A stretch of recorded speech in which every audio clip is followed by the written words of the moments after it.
Hello, everybody. Broadcasting to you live from the spiral arm of the Milky Way galaxy, the solar system, planet Earth, North America, the United States of America. Specific coordinates will remain undisclosed. My name is Brian Engelman. This is Blake Walley. Today is Tuesday, October 29, 2024. Oh my gosh, we are 1 week away from the 2024 presidential ass kicking that is headed the way of the jackass. The polls, if you believe them, and you shouldn't, they're kind of telling you what you're sort of feeling, that there is a massive retribution wave coming. Question is, will they be able to catch any fraud that could determine a different outcome that nobody would expect? Now, we're going to get into all sorts of things on today's program, not the least of them being Steve Bannon's release from prison. Is that going to help Trump's down the stretch campaign? I think it will. Of course it will. He worked with him last time. What about media personalities? Have they gone hysterical with Trump derangement syndrome? Agree or disagree? Also, will Donald Trump ruin interracial marriage to deport people? Agree or disagree with Whoopi Goldberg? Agree or disagree that leftists are lying about conservative plans for the United States? Agree or disagree that Jake Tapper tried to ruin J.D. Vance with a hostile interview? Agree or disagree that Mehdi Hasan should be kicked off CNN for his remarks? Agree or disagree that the media will accept a Trump victory? Or will they actually start a war instead? And finally, should Joe Rogan accommodate Kamala for an interview? All these questions and more will be discussed and answered on today's episode. 3, 2, 1, here we go.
All right. Welcome, everybody. Thanks for joining us. Mr. Blake Walley has some important news to announce regarding a labor of love, a project that we have worked on for several weeks, and it is debuted, launching. Something with Patreon caused it to be 2 hours in advance, so you'll get that in an hour and a half or something. But there's a project that we have completed. Blake, would you like to tell people about what we have done and how they can find it and what it meant to you working on the project and all that stuff? Yes, well, we went to North Carolina a few weeks ago to visit Grizzly and get a firsthand account of what was happening in the aftermath of Hurricane Helene. Devastated the community over there, and we got to check it out and see what people were doing, got to rebuild and rescue and got to keep hope alive. So yeah, kind of a little mini documentary. It's maybe 31 minutes, I think. So yeah, people should definitely go check that out. Yeah, been definitely spent the last few weekends putting that together. So I hope you all enjoy it. Yes, please check that out in all the places. You can make sure you're following Blake Walley. He's at TV's Blake Walley on X and thenextlevelnews.com. Yeah, so Hurricane Helene, help on the way. That's the title of our project. Hurricane Helene, help on the way. And it's kind of covering the supply chain and donation. I don't know, sets of dominoes, really. It's like you get things, you move things, you take those things on. This really is as minuscule, as small. It can go like from semi trucks bringing things down to an ATV crossing a place where a bridge has washed away, trying to deliver clean drinking water and supplies like we're a damn third world nation. And it's not prioritized in the news. These places are absolutely devastated. There's lots of people who just don't have a place to be. They can't be safe. They can't be warm. They can't have electricity, drinking water. Like, there are still a big set of problems out there in North Carolina. So we wanted to shed some light on that. So check the project out. Follow the New American Media on X at American_media_, on YouTube, the New American Media, on Rumble, the New American Media, on Telegram and Signal, TNAM and TNAM Chat, TNAM and TNAM Chat, patreon.com/the New American Media, of course. What else are we on? Spotify, the Agree to Disagree podcast is a nice one. And, Facebook, you can find us, Instagram as well. So let's jump into the news, Blake. Steve Bannon has been released from prison. Some say he was a political prisoner of the Pelosi regime, and he's back. And he worked very closely with Donald Trump on his successful election. And he's been a powerful voice in independent media for, in recent memory. Blake, do you agree or disagree that Bannon's prison release is going to help Trump down the stretch? Yeah, of course. It can only be a positive thing. Steve Bannon, yes, now he's even more fired up than he was before after having to endure prison. Yes, as a political prisoner of Pelosi and the deep state regime. So that's good that he gets out. I knew that. I thought that he was going to be there past the election, but so that if he's getting out anytime earlier, that's huge. So, and back to his rightful spot there, get behind the microphone and let's fight here down the stretch. So good to see him out. Let's maybe give him a moment here in his opening monologue in his own words. Just talk to the universe for a moment, Steve.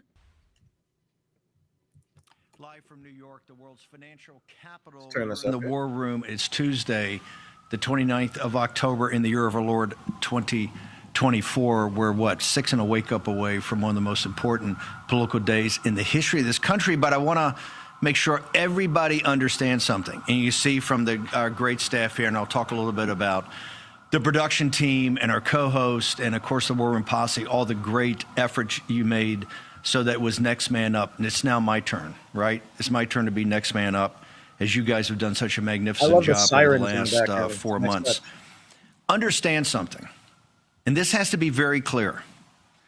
The Democrats and those radicals you just saw on MSNBC and CNN and Joe Scarborough and that entire crowd, right? They had Robert Kagan's wife who brought this entire debacle on Ukraine on us. They have no intention of giving up power. We have a 3-phase, and this is why it's so important for this audience. You're the backbone of this movement. We have 2 things we're going to talk about today. The get out the vote effort, focused on our first phase, which is November 5th. Then the second is to make sure that they cannot steal the election with Mark Elias and others of these, the nullification project that they're bringing in, which goes from November 5th all the way to Inauguration Day. But January 6th being a key part of that. We'll talk about in a second.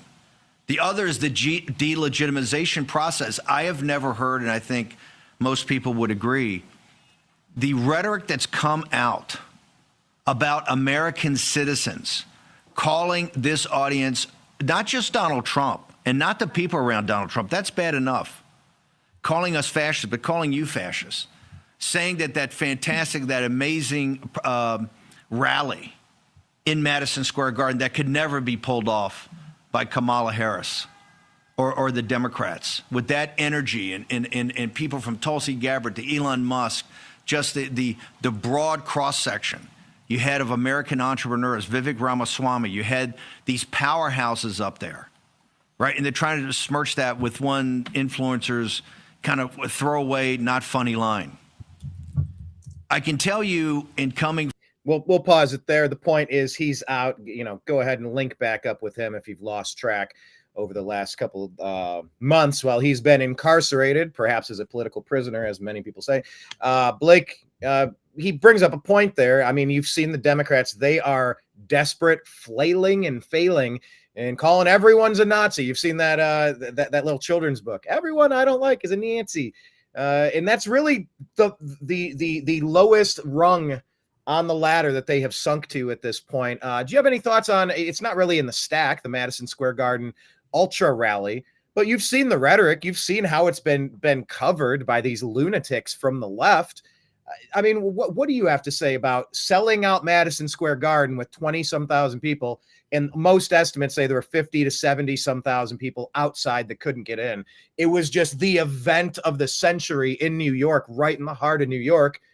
And when I was there, actually jumping on with Bannon's network, Real America's Voice, I was in the Bronx, and the energy there was off the damn charts. What do you make of how important it was for Trump to bring out all of the star power that he did at Madison Square Garden, selling it out, and how goofy do the Dems look trying to paint it as something that it's not? Right. So it wasn't specifically in my stack in those words, but there's, of course, kind of the highlight of or kind of what I was framing this show about was just this TDS and the Democrats unhinged. And that's a lot of it is centered around that when they're kind of overplaying their hand with this whole, they're saying it's a Nazi rally. They're so stupid. They're the right. worst. So they know they can't compete. They've had, they had this embarrassing disaster with Beyonce because people thought she was going to perform at this Kamala event in Houston. 30,000 people show up and they're all saying, "Oh, look how popular she is. People love her." And now they're there for the Beyonce thing. And then you have that Jon Stewart clip in a different segment, because this would be the perfect time to play that. I have it all, Brian. Yes. So there's plenty to discuss. That's kind of, the headline here. So yes, it's Democrats overplaying their hand and just getting hysterical. It doesn't even make any sense, but they're just trying to desperately flail and get their base fired up to go vote. Yeah, it's pathetic. Wrong term. Yeah, on the wrong circumstances by just framing their political enemies as the worst possible thing ever. And they just make themselves look insane. I just hope that the people see through. I mean, obviously we do, but do the people that actually watch their shows, do they believe this stuff? Let me read Pied Piper's Postcards Plus comment asking, are the Knicks Nazis since they play at Madison Square Garden? Of course. I mean, why not? Maybe the New York Rangers too. I don't know where they play. Also, Pied Piper asking, it's not even the same building where they had their rally in 39. The current building wasn't built until 68 or 69 or something. It's just ridiculous. And yeah, how weird that there were so many Jews at that Nazi rally for Trump. It's just nothing the left says makes a lick of sense to me. On 100 issues, maybe I have got a little overlap on 5 if I'm being generous. Otherwise, it's just my jaw is on the ground. I'm starting to drool from the stupidity of it, and I just don't get what universe they're living in, Blake. I'm just not following it. And by the way, Kenneth's saying, remember, it's not what you see, but what you not see. It's not what you see, it's what you not see. Good one. Good point, Kenneth. Well, let's see where to begin. Yeah, there's a lot of to get to, and as part of that next caption here, with immediate personalities going hysterical with TDS. So let's peruse. Yeah, there's a lot of overlap. A lot of these stories are kind of like they're layered over top of each other. There's a lot of similarities to what we're digging through today. Well, as Steve Bannon has said, he's mentioned Mark Elias. Yeah, you definitely have to watch out for him. Democrat election meddler won't commit to accepting the results of the election if Trump wins. Yes. While the left constantly harangue Republicans into blindly agreeing to accept election results, Democrats are looking to keep the litigation door open for themselves. So he's been retained. His services, of course, have been retained by VP Kamala and he declined to answer multiple requests from the Federalist, where I'm reading this from, about accepting the results of this year's election. While his client, Harris, persistently demands that Trump promise not to challenge election results no matter what, even if there's evidence of wrongdoing or fraud, Elias will not commit to the same standard in order to leave the door open to file suits if Harris loses. Yeah, this guy's gotten away with a lot of stuff over the years, and he's constantly meddling and pushing.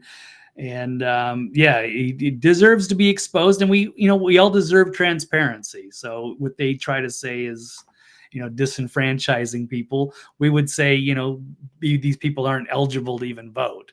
So there's just no excuse to not have just transparency, whatever it may be. But yes, they've used legal minds like Mark Elias and lawfare against Trump, and this is their strategy. But they got away with a lot of stuff in 2020, and we don't want to see that getting repeat in 2024.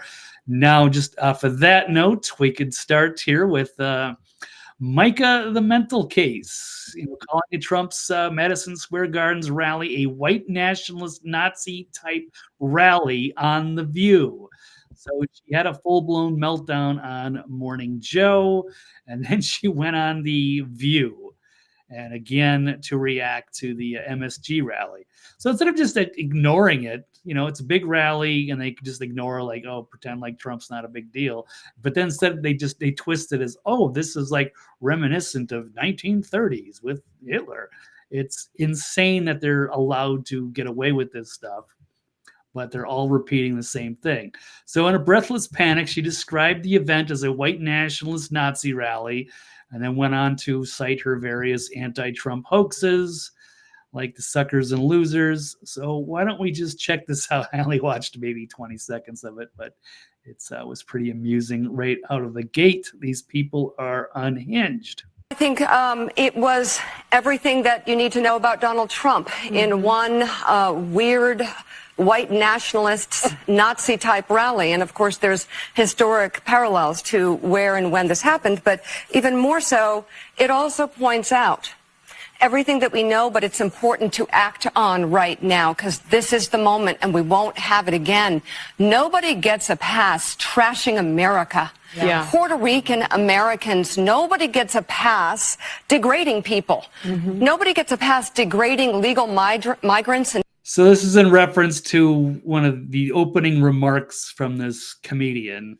Was it Tony Hinchcliffe? I can't remember, but that was under fire, and that will be under with the Jon Stewart stuff. So, and that part might have been a little bit over the top. I will get it. Maybe not the best choice for a hardcore comic to do his roasting, but it gave some ammunition for the Democrats to freak out about, but we'll get back to that. And terrorizing people. Nobody gets a pass threatening his enemies with using the military against them. Nobody gets a pass on inciting an insurrection. Yeah. Mika, you don't get a pass for the treason you've committed. You don't get a pass for being the spokesperson for the propaganda that's been lying to us about all of the relevant stories for decades, framing the current president, fomenting the lunacy that got him fake impeached twice over nonsense, airing 51 lying propagandist former intelligence officials to rig the 2020 election by putting a story out there saying that the Hunter Biden laptop that clearly showed financial impropriety, underage sex trafficking situations, all sorts of debauchery and criminal activity. They've examined the laptop from hell, and they've said there's somewhere around 570 potential crimes on there, as well as all of the financial implications of becoming the puppet of a foreign regime. Oh yeah, at the same exact place where we happen to be pushing a proxy war to launch a nuclear World War III. Mika, you don't get to escape your actions. You're the one that the Piper's coming for. The Pied Piper, as it were.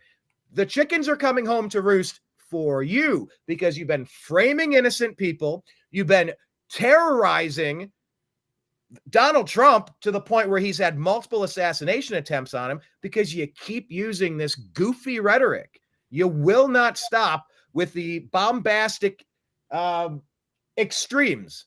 So you know what, Mika? The chickens are coming home to roost for you and the other deep state propagandists who have been destroying our country and getting in the way of Donald Trump from fixing some of the most important problems plaguing this country. His whole effing term, you pulled him away from all of the tasks that he was trying to work on to fix things in this country, to run this country, to improve this country. All you did was do wild goose chase after wild goose chase to waste our fucking time. There is real important shit that needs to be happening, and all you did at MSNBC and CNN was goof around on your party politic nonsense, pushing known propaganda, known lies. Never find people. The fucking find people hoax. Oh, Trump's telling you to drink bleach. Everyone's a Nazi. How about shut the fuck up, MSNBC? How about shut the fuck up, CNN? How about we're sick of your shit? There are real problems in the United States of America. There's real problems across the globe as it teeters on a nuclear World War III. We're sick of your shit. You're fired. You're all fired. And there will be a retribution for the people that have broken the law to frame innocent people, commit treason, overthrow both Joe Biden in the Democratic primaries and Donald Trump in 2020. You did this to yourselves by backing the wrong horses.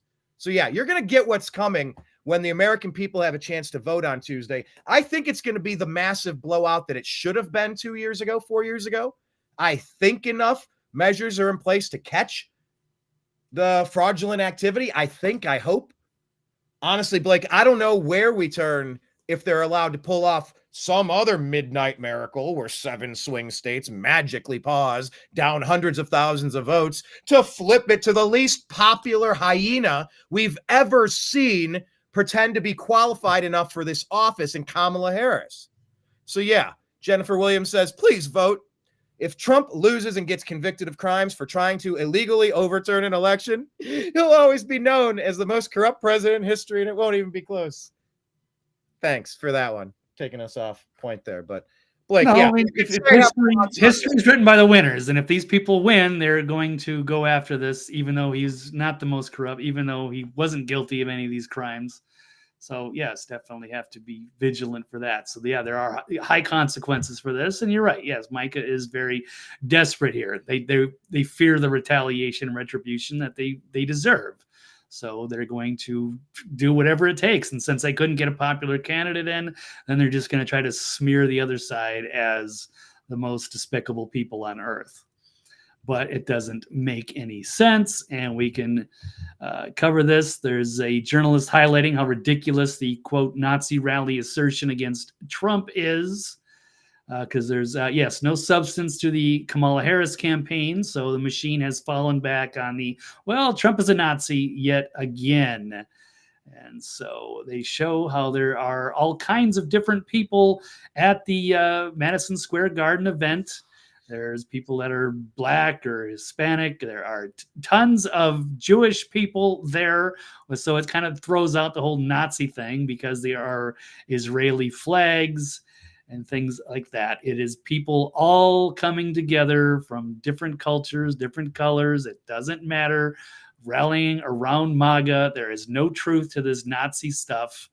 And that only exists inside their little sick fantasies in their heads. So anyway, yes, here's a Black man saying, yes, he's hoping he survives. He's going to get lynched by all the Nazis and racists and homophobes. Of course, No, he's joking. Oh, okay. Gotcha. So yeah. no, nobody's in fear of that. Nobody has dealt with any, racist behavior at a rally. It's all about making America great again. Hey, speaking of lynching, Blake, don't you remember when Kamala Harris and some of those other goofballs, maybe Cory Booker, they put forward some anti-lynching legislation right around the time of that fake story in New York, in Chicago, that this is MAGA country? Remember that? It's almost like these people are the worst people on planet Earth, and they're not hated nearly enough by the rest of us. Yeah, they're trying to set that, and so hopefully they can trick their followers into believing they're BS, but it's what it is. It's total BS. Juicy So, Smollier. Yeah, it's problem solution. They create the problem and then they try to ride in like they're white knights, like the saviors. No, you're not the savior. You lit the fire. You don't get credit for putting it out. So yeah, I mean everything that this Democrat Party does, it's to frame innocent people, it's to tear down success. It's really I just don't get it. It's just a destructive virus. And this party needs a retribution. They need to be absolutely shellacked in this election. The party needs to be destroyed. They need some sort of common sense, moderate Democrat Party, something like what you grew up as a fan of. You know, maybe in the 2000s, you were more aligned, late 90s, you were more aligned with that Democrat Party, perhaps. That's such a far cry from anything we see today. It's all lunaticville. It's all mentally ill gibberish coming from the thought leaders on the left right now. It's not healthy for the country. It's just toxic, and we have to do better. right. Yeah. 20 years ago, I thought the Democrats were the good guys. They were the party of common sense, I guess, trying to fight against the Patriot Act and all of the unjustified wars from the war criminals, Bush and Cheney, and fighting for simple things like, hey, maybe we should legalize weed, or maybe we should just allow gay people to get married. But now it has just gone completely over the rails. Left has gone to the extreme left. I don't recognize them anymore. And now they are for war. Now they are for, whatever. I don't want to get into all the weird stuff they have going on with the LGBTQ and the social justice insanity, but they are not the same party that they were 20 years ago, and they can't even just be intellectually honest about this stuff. Clearly, this isn't a Nazi rally. Right. All they have. It's pretty sad watching them fall this far. Here you got another one of these cartoon characters, Eric Swalwell, saying the Madison Square Garden rally was worse than Hitler, and they made a point to about this guy that did make some dumb comments, I thought, and they got some little red meat for them to chew on. So here we go. We can run this clip, and then we'll run the Jon Stewart clip when he's talking about that. He actually had kind of a surprise there, but we'll get to that. I welcome migrants to the United States of America with open arms. Yeah, this guy, he's a comedian. He's a little inflammatory, a little over the top. I don't entirely agree with this, and maybe this wasn't the best selection, but it's too late. Here it goes. Let's just listen to it. I welcome migrants to the United States of America with open arms. And by open arms, I mean like this.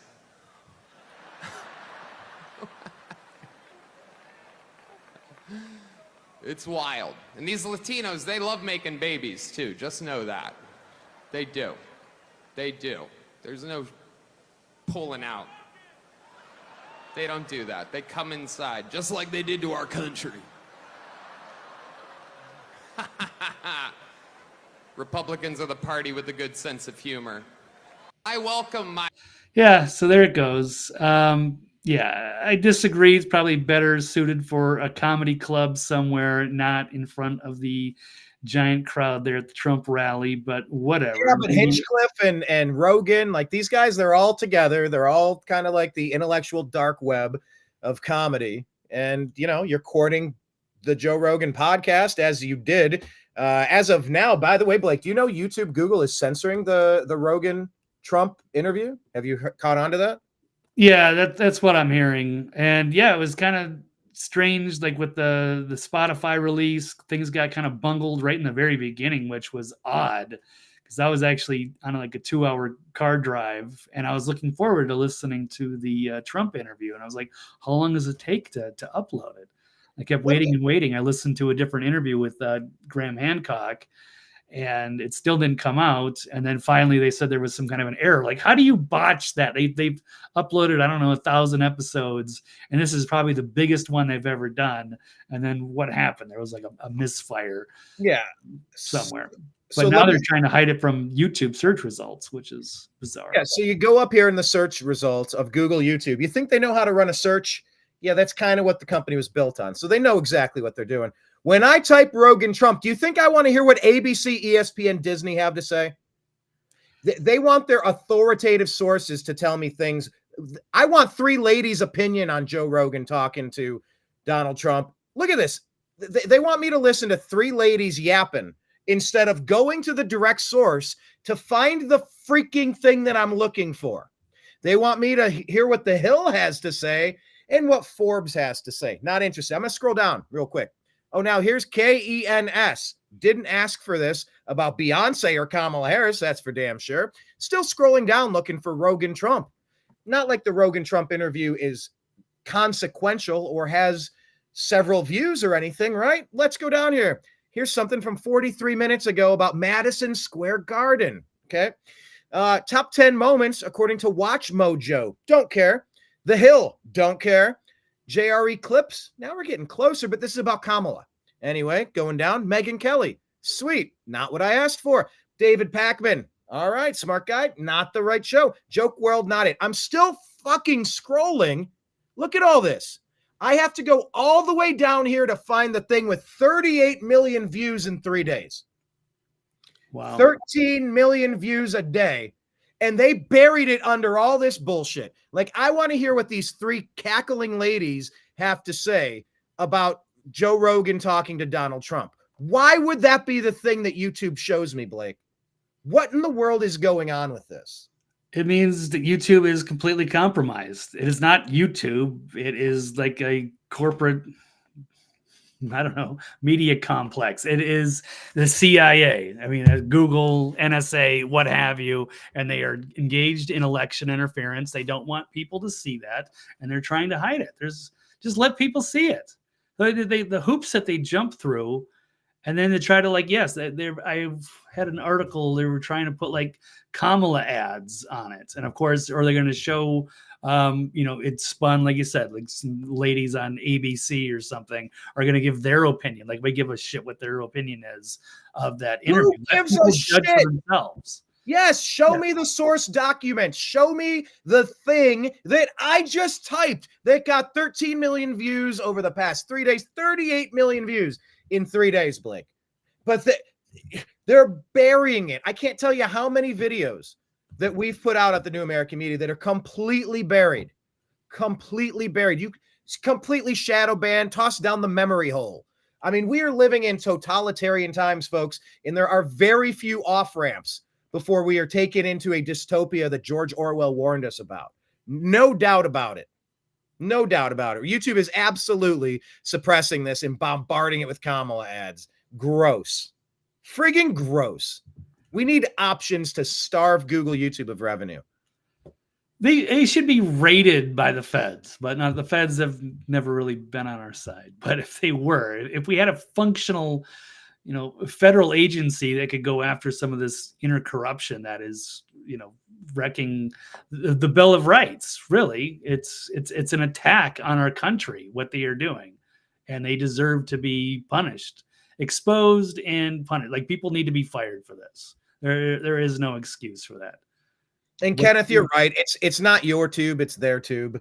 I get it, but man, there are way too many problems with. What is it? Section 4. Now I'm confusing my.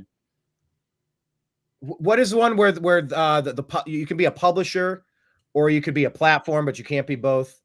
Yeah, I know what you're saying, but I don't remember the exact. Yeah, there are far too many things that are granted to YouTube, ABC, CBS, NBC. Too many things that are an uneven playing field to just absorb garbage propaganda. No, thank you. Yeah, so they're going out of their way. So they're hiding the interview, they're burying it way down on the bottom, and I guess they're putting in ad breaks that are going to have Kamala ads. That's hilarious. 18 commercials during the podcast, and it's not over yet. Tell me YouTube isn't playing a part. They are absolutely playing a part. This is fascism. This is the government colluding with a business to meddle, and it's against the people. So while they're screaming that this is a fascist Nazi rally, they're the ones that are doing what Nazis would do. There's East German Stasi trying to, yes, censor or manipulate the result. Yeah, here's the results if you just try to search for it. So you don't get it. So who's making this call? Yes, they need to be exposed. This is anti-American. So anyway, yes. I know you wanted to get to Jon Stewart, but also, I mean, the second part of it, though, talking about the Rogan show, we did have in the stack if Rogan should accommodate Kamala for an interview. So however you proceed. Okay, well, let's roll this. This is refreshing from John, who is one of the few intellectually honest guys most of the time when it comes to one of those reasonable voices on the left.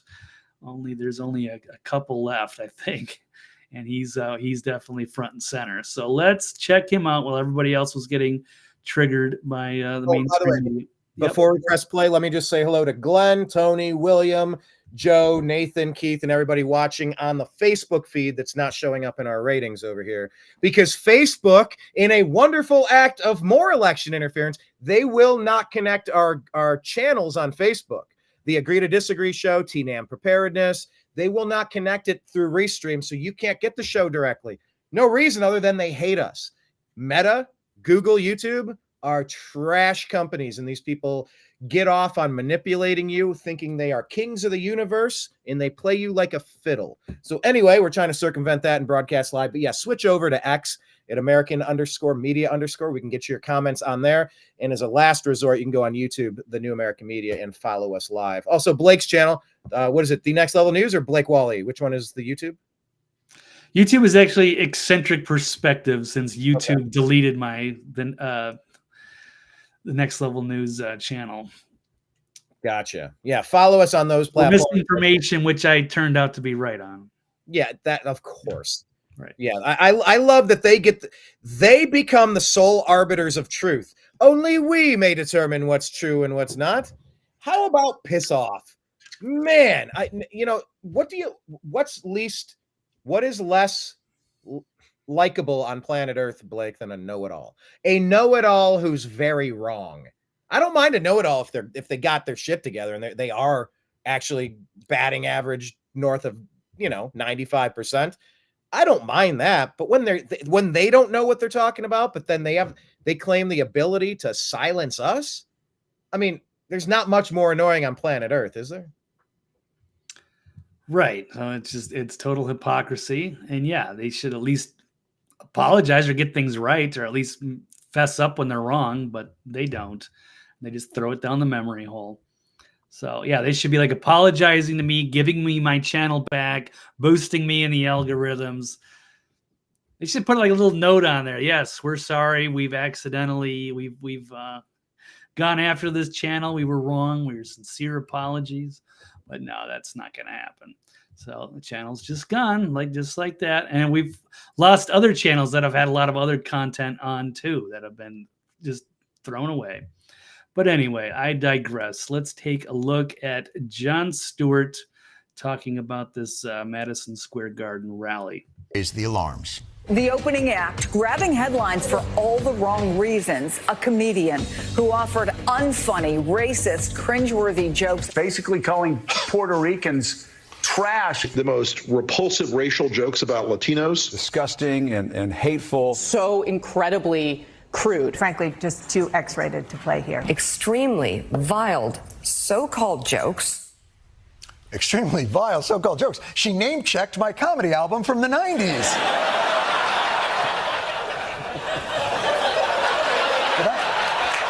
Did I really?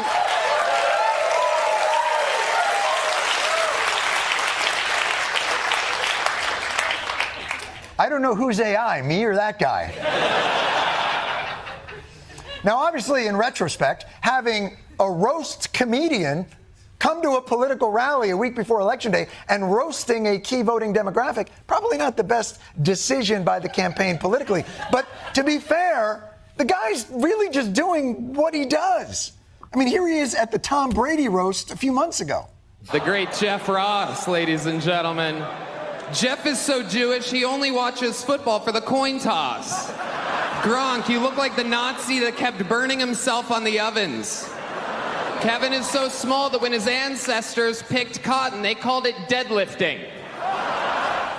Yes, of course. Terrible, boo, yes.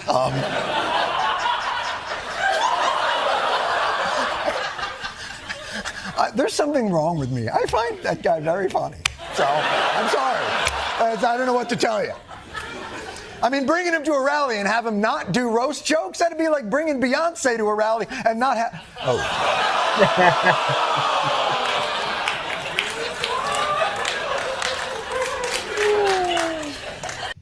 That's fantastic. The Beyonce roast, come on.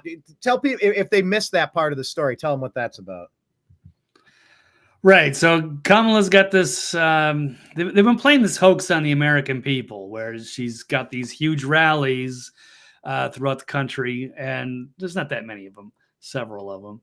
But they're like in front of a concert, whether it's, Bruce Springsteen, I think they had Bon Iver, there was, I forget some of the names of some of the other acts. And then, of course, Beyonce. And I believe even MSNBC put out a tweet like, she's going to perform in Houston. Make sure you go check it out. They're trying to get people to show up at these rallies thinking that they're going to see a celebrity or a musical act that is going to perform. And then they don't. She was just there. I think only spoke for a few minutes for a little campaign stop and then left. So a lot of people were upset that they just went down to this rally. They got duped. And then meanwhile, all these astroturfed influencers are saying, oh yeah, look how popular she is. She's got all these people there. Like, they're not there for her. They're there for Beyonce. So it's a hoax. And good on Jon Stewart, because he's a comedian and he's true and he respects comedy. And that's what that is. Now, maybe it wasn't the best choice for that, but, it's not like it's offensive, but I mean, it's probably better suited for a comedy club than the Garden Rally. But whatever, it's all good. So good on John for correcting that and to, poke fun at both sides. That's what he's good at. He's not going in line with the rest of these people who are losing their damn minds. Another thing that was fun. Whoops. What happened there? Looking for your tab. Some weird audio popping up on a tab, but that's going to be the next one. Let's check out Hulk Hogan. Yes, making. Oh, by the way, this is a good time since they're doing arm wrestling. This reminds me. Tell people about your show that you're doing tonight. Oh, Tuesday night we do Toxically Masculine Tuesday with Mike Barra and Trail Boss Steve Doran and Dr. Brooks Agnew, along with myself. So we'll be covering the latest news and current events at 9:00 Eastern time. So you can check that out on Twitter X, Mike Barra's channel. Okay, well, now, yes, we have Hulk Hogan firing up the crowd with his speech against Kamala. So let's roll this clip.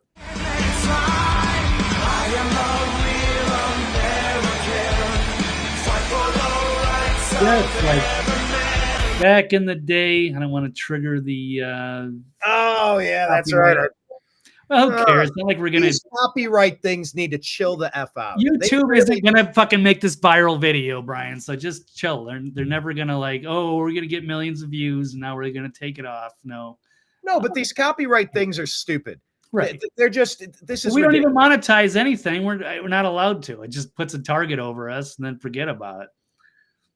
So stupid. I know what you're saying, but anyway, let's we'll roll. Let's hear Hulk talk.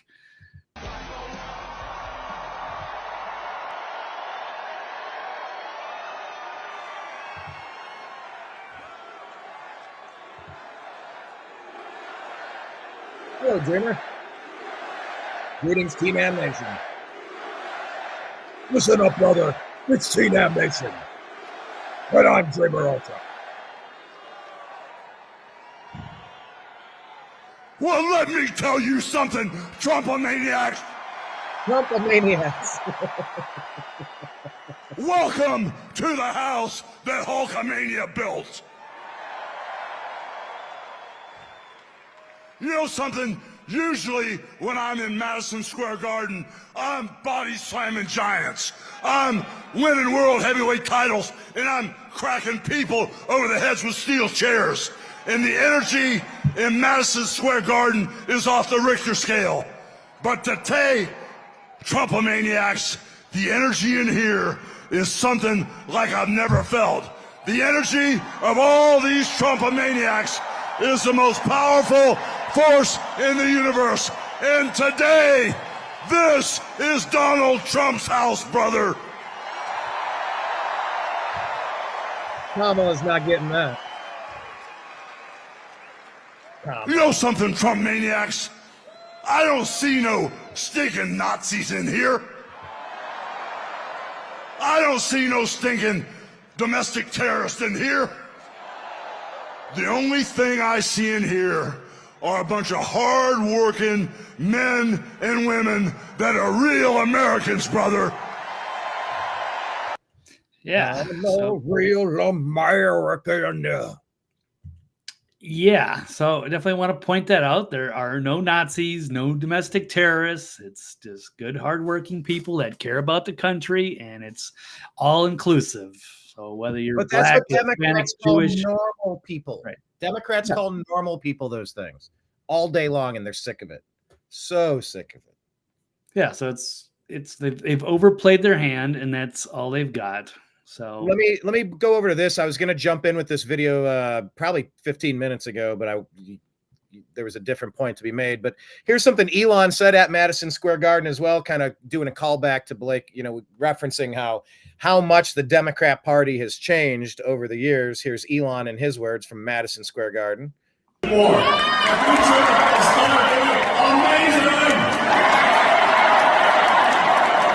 Future's going to be amazing. Little tough to hear.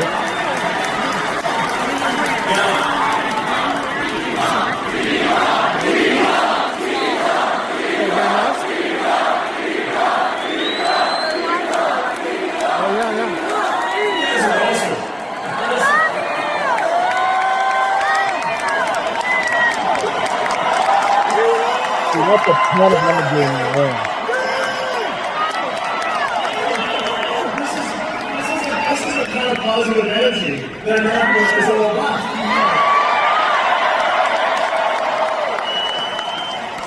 But May Musk, his mom says, when I became an American citizen, I registered as a Democrat as I thought it was the kind, caring party.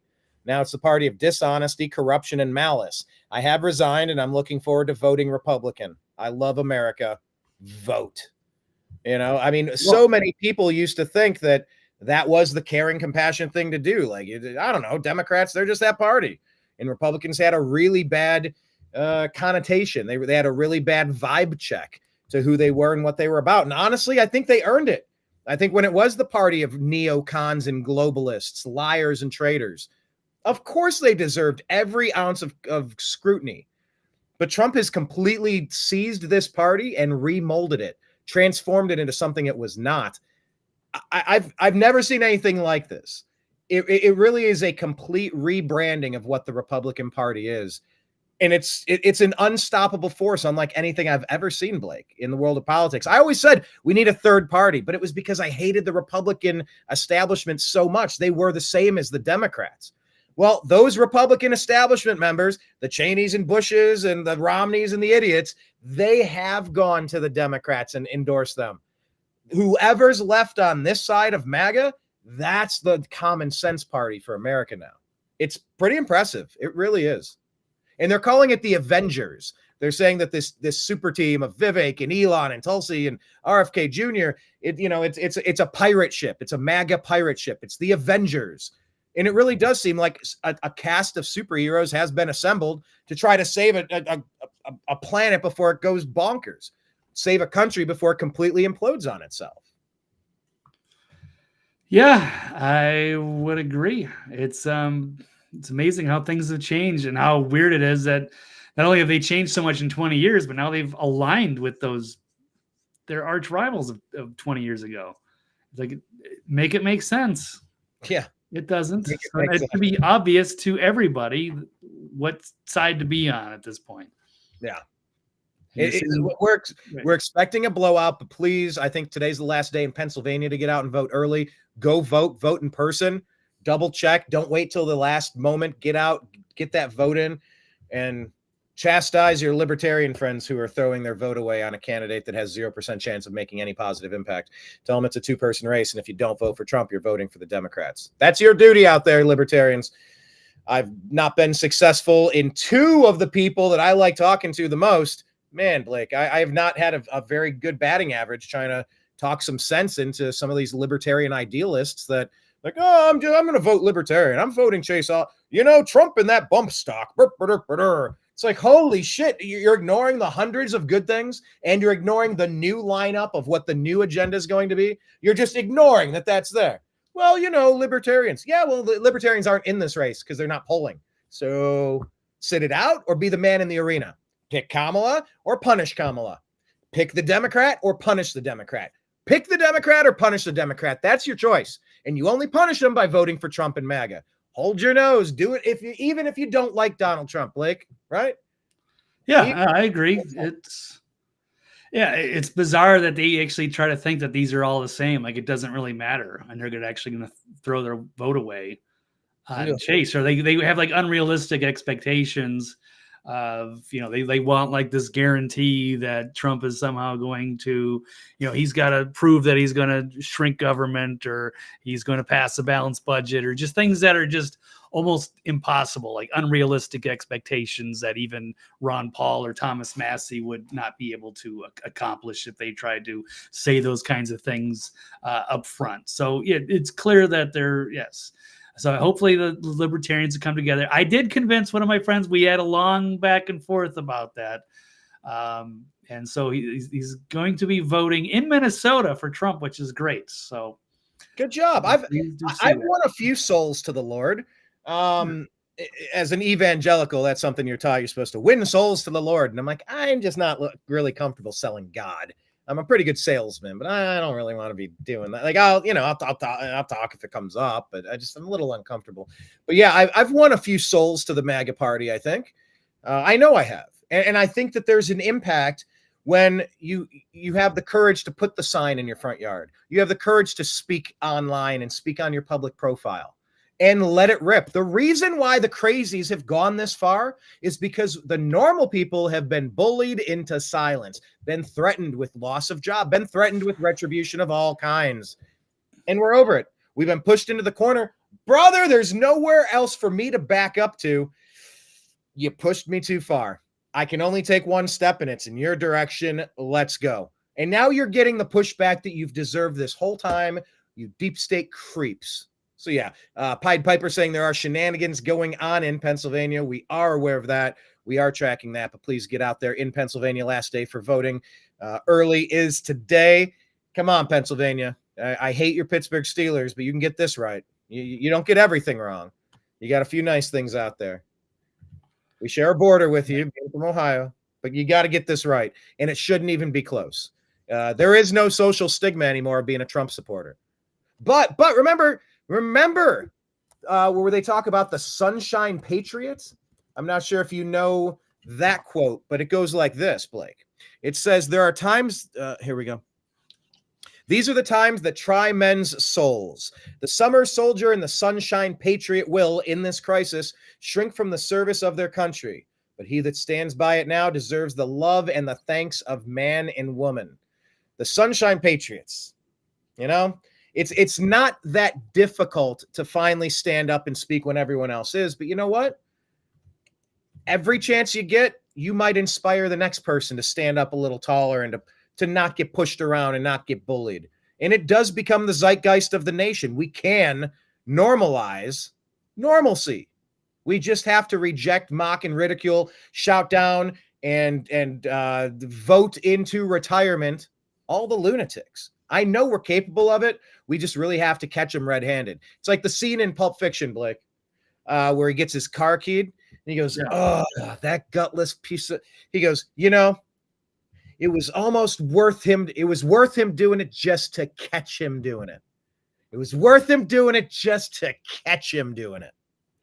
So it's like, if we had to go through this national nightmare of Biden stealing the election, yeah, if it's worth catching this fraud and putting the right team in place and fixing it so we never allow our nation to be stolen from out and underneath us again, money laundered to Ukraine, Middle East, and every other freaking place but the American country that we reside, oh yeah, I guess it would be worth it. But it has to be a landslide. This can't be close. This can't come down to a couple of states pulling all of their criminal activity again. This has to be pulling off random state after state, Minnesota, New York, New Hampshire, random places that you didn't expect. This, I am hoping that this is a complete tsunami and the retribution comes when the adults are back at the table and they get to delve into the criminal activity that got us to this mess 4 years later after the 2020 debacle, Blake. Pied Piper saying Ohio is pretty safe for Trump, but he was able to turn 2 of his neighbors into MAGA. We all went and did early voting Friday, +3 for Trump. Bravo. Bravo, Pied Piper. Good job, Blake. Good job, everyone out there who's having a couple more conversations with friends, family, coworkers, neighbors. Just, you have a polite ask. Have you decided who you're voting for? Would you vote MAGA with me? Maybe that's all somebody needs to hear and to go, you know what? Maybe it is okay now. Maybe all the stuff that my news source, air quote, has been telling me for 4 years, making me hysterical during COVID and during this and that. Maybe they've been lying to me. Maybe if you're voting, I'll do it. Come on. So like we're down to the wire. We got 1 week left. Anything you can do it polite, do it firm.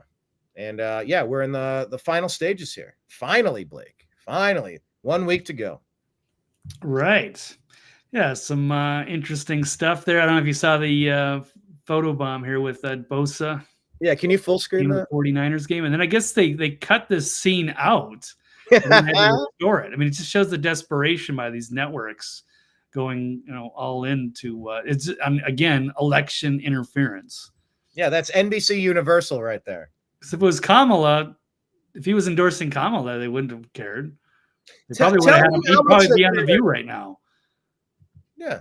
Tell me how much they cared when they were pushing this take a knee stunt year after year after year after year, misrepresenting crime data, misrepresenting the police profession, misrepresenting America, misrepresenting white people, misrepresenting MAGA, misrepresenting Trump, misrepresenting Republicans, misrepresenting everything to foment a race war. They're totally cool with that.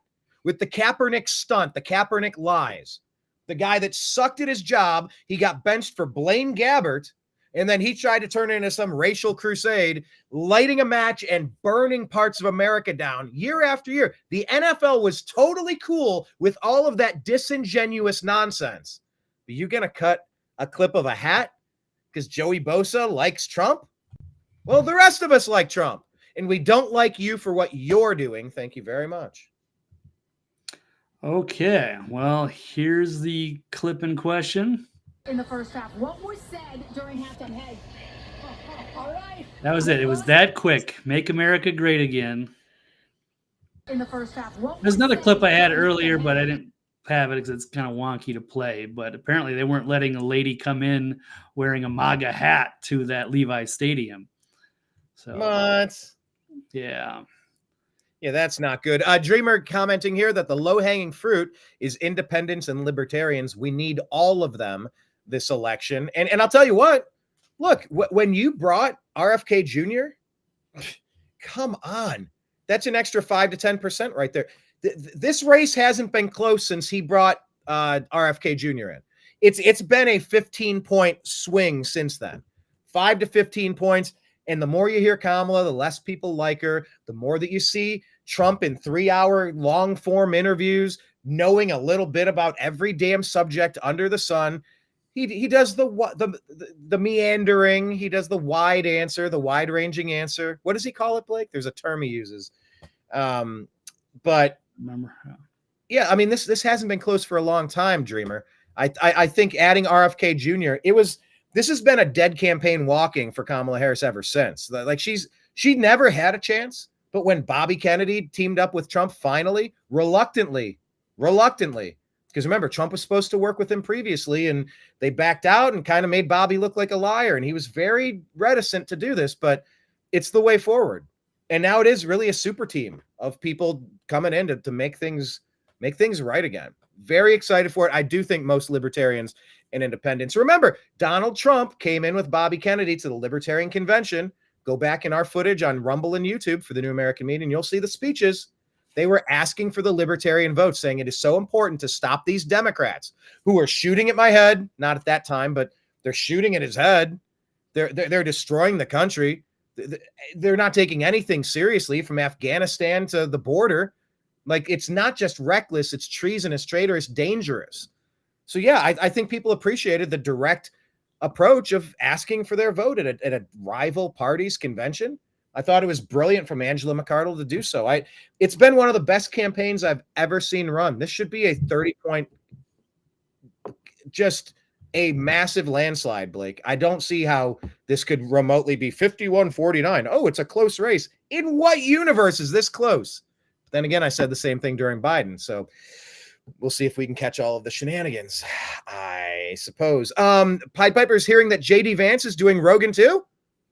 Oh, I saw that as well. I don't know if Kamala is actually going to do it. In fact, we can just flip to that real quick, because Rogan should accommodate Kamala for an interview. Agree or disagree that Rogan should accommodate Kamala for an interview? No, she was being unreasonable. So she was just in Houston for that Beyonce debacle, and then, which is only a couple hours away from Austin, but her people wanted Joe to go travel to her, and they would only commit to doing an hour. That's it. Are you kidding me? Right. Rogan doesn't go to you. Dude won't even take pictures, sign autographs, or be cool when you talk to him. He's not a super friendly guy. He does what he does. I'm sure he's super friendly if you're his buddy, but when you're not, with you, Brian, but I don't know if that's entirely, well, who knows? Who knows? You had one experience. We don't know. I had one experience and I was less than impressed. That being said, he's not the friendliest dude, and he runs his own show from his own mothership, you idiot. This is the type of, okay, this is so perfect. Blake, this is absolutely perfect. If what you're reporting is true, that her team was trying to get him to say only an hour. This dude does 3 hours. He doesn't limit his time. And number two, he's built his own empire. He's got his comedy store. He's got indoor archery. He's got an entire entertainment complex at his facility. You don't go. You don't ask him to go to you. You go to him. And it's this type of flub. It's this type of failure in diplomacy that proves everything you need to know about Kamala Harris and her idiot team members. In a negotiation with another country, with a corporation, with anybody, you're going to have to make the art of the deal. You're going to have to find a way to find a solution that's okay enough to move forward. This idiot had the biggest opportunity in front of her, and her team screwed it up by laziness and by sheer lack of understanding of what it takes to make a deal, the art of the deal. They don't understand the art of the deal. If he's going to open his studio and his airwaves that could get you 38 million and you screw that up, holy shit, is that an unqualified, disqualifying turn of events, absolute on-the-job failure, demotion, you're fired. That's a fireable offense for whoever screwed that up if the story, as you reported it, is accurate. I don't know about that, Brian. She can't do that for more than an hour. That's her. They're trying to protect her because she couldn't handle it. So they got to try to limit it and do it on their own terms. That was the only way it was going to work. And they got to have their people around to stop things. And I don't know how many people they're going to allow in her studio to wave things down like she did with the Brett Baer interview. So she can't. That's her weakness, is to try to do a long form interview and act like a human being for that long. So they weren't going to go along with that. That's no surprise, but it is costly. Just like it was costly for her to miss the Al Harris dinner. Oh, yeah. So anyway, so that wasn't going to fly. And this is the podcast demands from Joe Rogan. For the record, the Harris campaign has not passed on doing the podcast. They offered a date for next Tuesday, but I would have had to travel to her. Or no, this was for today. They offered a date, but I would have to travel to her, and they only wanted to do an hour. And he says he strongly felt the best way is in the studio in Austin. My sincere wish is just to have a nice conversation and get to know her as a human being. I really hope we can make it happen. So I don't think that is going to happen, and certainly not under those rules. So I believe JD Vance will be doing that. I don't know if it's today, but yeah, it's a great opportunity for JD Vance. JD is a superstar. I did not know what to make of him. I got to admit, I being from Ohio, I know people that met him, and they were really impressed. I was a little concerned with him. It kind of felt like Vivek was the only one running for the job, but he wasn't. He was running for president, not vice president. Maybe DeSantis, but like you said, you never saw him as a VP second in charge. You run in Florida, keep running Florida. But yeah, JD Vance, the more you listen to him talk, he is a fantastic communicator, just like Vivek. Really talented communications coming from the Republican MAGA party now. And I would love 2 hours with JD Vance to really just hash things out and also be a human. Maybe talk some sports, maybe just, that's what it is. You're just trying to understand what makes people tick. JD, I've seen him in a lot of different circumstances now, and he's done well. I think I heard it was Donald Trump Jr., who my dad's supposed to be meeting in a couple of hours, by the way, if he hasn't already. I'm trying to book him on the show. We'll see if that materializes. But I think it was Trump's kid. I think it was Don Jr. that was really pushing for JD Vance. And maybe he was leaning another direction, and they got him. And man, Blake, I think he's the right choice. And I think he's going to crush a Rogan interview 100%. Could you imagine how nervous you would be if you had Tim Walz going up to talk for 2 hours versus knowing that if JD Vance has 2 hours, he's going to crush? That is such a different mindset, right? Yeah, I mean, I'm sure Tim Walz could make it through. He would just, he's a very strange character. But Kamala is very phony. She is a very strange lady, and it's tough to humanize her, and they know it. So they're trying to protect her as much as they can. And so that would be the easiest thing that they could possibly do. I don't think Joe Rogan is somebody who's pretty respectful. Be very fair and just try to have a normal conversation, but she's not capable of that. There is not that normal human side of her. Yeah, Rogan has repeatedly said, and even during the Trump interview, Trump's like, Kamala couldn't do this. She'd be flat on her face. She couldn't sit here and answer your questions for hours. She couldn't do it. And Rogan was repeatedly, he's like, look, I still have an open invitation. I would like to sit down and have a polite conversation with her, because you could tell the way Rogan was reacting to that, it was almost like he was talking to Kamala's handlers, who were either overtly saying, we're concerned that you might kneecap her and take her out, or maybe he just got the impression that they were worried about that. So he was trying to assuage those concerns. But definitely bringing that up means that he sensed the Kamala camp was worried. Of course they're worried, because you're right, Blake. She couldn't hang. She'd be in trouble after 20 minutes. She would be completely in over her head after an hour. I couldn't imagine anybody sticking around to listen to 2 hours of Kamala Harris talk uninterrupted. Like, I couldn't imagine anyone wanting more Kamala Harris ever. Maybe that's a little crude to me. Maybe that's a little harsh, but Trump can talk a long time, and he does the wide weave. He calls it the wide weave. The phony media, the raging, frothing Democrats, they'll say, oh, he's meandering, he's blathering on, he's rambling. It's like, no, I talk the same way. I have a lot of, I can work in a couple of different points, and you try to read. Well, the question was, I'm getting to your answer. I'm setting it up like this, kind of reminiscent of how when Putin talked to Tucker Carlson, and he went on for like 15 minutes about the history of Russia, and he's like, that's all great, but that wasn't the question I asked. He's like, hang on, I'll get to it. So yeah, no way, you're right. No way Kamala could have hung. I guess that's past tense, but we'll see. Super excited for JD Vance. I will stop what I'm doing to watch that one. probably wouldn't be excited to watch Kamala Harris. I can't stand her voice for more than ever. A single second, I can't stand listening to her. Right. Well, I mean, I want to switch to JD Vance because we got to start.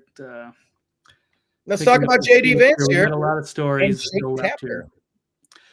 Right. So yes, JDV has he's been very impressive in all kinds of different circumstances, whether it's the casual interview. I forget he did one the other day with a big YouTuber, and that was kind of fun, and they were having a good time, and they were even joking about cocaine and this and that. And he's going to be Theo Rogan. Theo Vaughn. Okay. And yeah, he had a extremely hostile interview with Jake Tapper. Was it Sunday, Saturday? And good for JD for pushing back like you should have. Yeah, imagine Mike Pence pushing back. No way. No way. Oh, but Donald Trump didn't. Well, he wasn't perfect during his first term. I can't vote for him. Let me throw my vote away on a libertarian that has no chance of helping anyone. Ugh. I mean, the upgrade from Pence to Vance is vast. Having a transition team in place right now, devoid of swamp creatures, holy shit.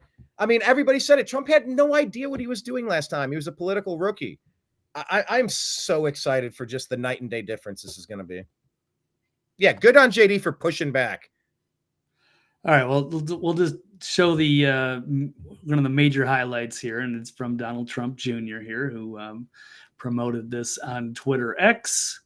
Let's check this one out. 2 minutes of JD Vance embarrassing Tapper, who was, yes, really kind of just doing like representing the deep state here, just trying to, wildly swing some haymakers. It's just a very hostile, nothing but pressure, trying to like trip him up so that they could hurt him some way. And one more point before you click play. Kenneth just said that Kamala Harris's giggle is his ringtone.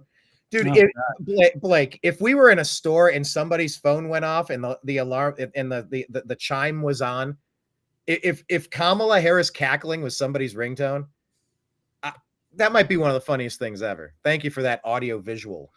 That's nightmare fuel. Perfect timing for Halloween week, I suppose. All right, let's go to JD Vance crushing Jake Tapper. Okay.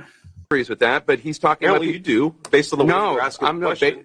Based on the fact that he's accused people that didn't break the law of breaking the law when it comes to the election.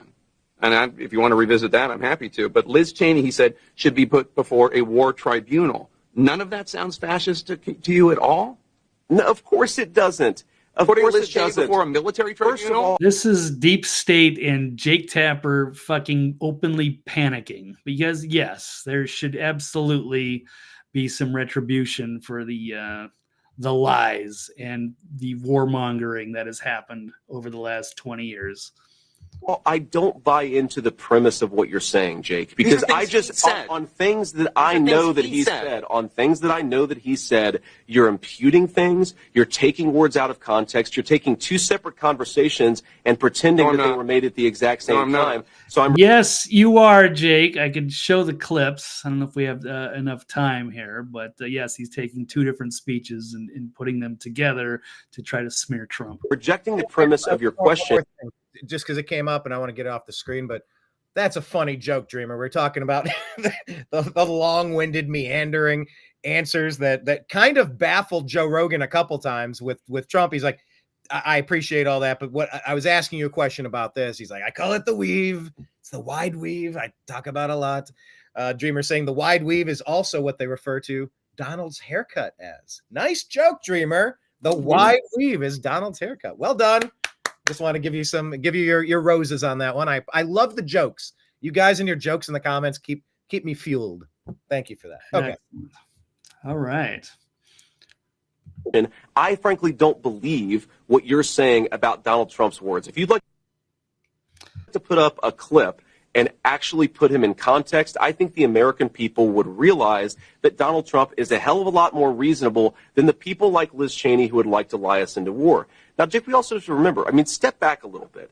Well, ask yourself a basic question about network integrity.